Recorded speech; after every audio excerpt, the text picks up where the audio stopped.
বন্ধুরা, কড়াতে তেল দিয়ে দিলাম, কালো জিরা দিয়ে দিলাম। এখন কালো জিরাটা ফ্রাই হয়ে গেছে। এখন আমি পেঁয়াজ দিয়ে দেব। পেঁয়াজটা অল্প ফ্রাই হয়ে গেলে তারপর আমি সবজিগুলো দিয়ে দেব। শুকনো লঙ্কাটা ফ্রাই করে রেখেছিলাম, এই যে টুকরো করে দিয়ে দিলাম।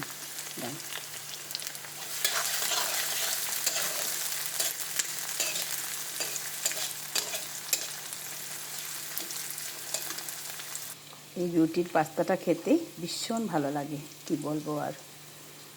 দোকানের পাস্তার চেয়ে অনেক বেটার আর হেলদি খাবার এটা। এই যে আমি সবজিগুলো রেডি করে নিয়েছি, এগুলো ঢেলে দেব।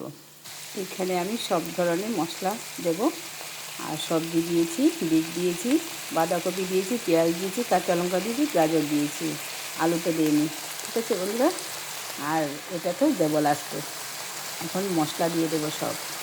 এই যে সব ধরনের মশলা আছে এখানে, সব এক এক করে দিয়ে দেব। এই যে বন্ধুরা দেখতে পাচ্ছ, সব ধরনের মশলা দিয়ে দিয়েছি। আর এখন আমি এটাতে নুন দেব। নুনটা দিয়ে দিলাম, সঙ্গে একটুখানি নুন চিনির ব্যালেন্সটা ঠিক করতে হবে, তাই আমি চিনি দিয়ে দিলাম। চিনিটা একটু বেশি করে দেব, নুন দিয়েছি তো। আর চিনিটা 2 চামচ দিলাম। হয়ে গেল আমার সব কিছু দেওয়া। যখন তেলটা ছেড়ে আসবে তখন আমি পাস্তাগুলো দিয়ে দেব। এই রুটির পাস্তাটা কি বলবো আর, ভীষণ ভালো খেতে। এই যে এটা বয়েল হয়ে যখন তেল ছেড়ে দেবে তখন আমি দিয়ে দেবো।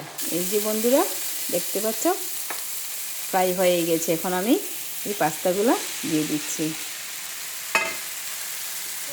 পাস্তাগুলো দিয়ে এই যে হয়ে গেছে আমার পাস্তা।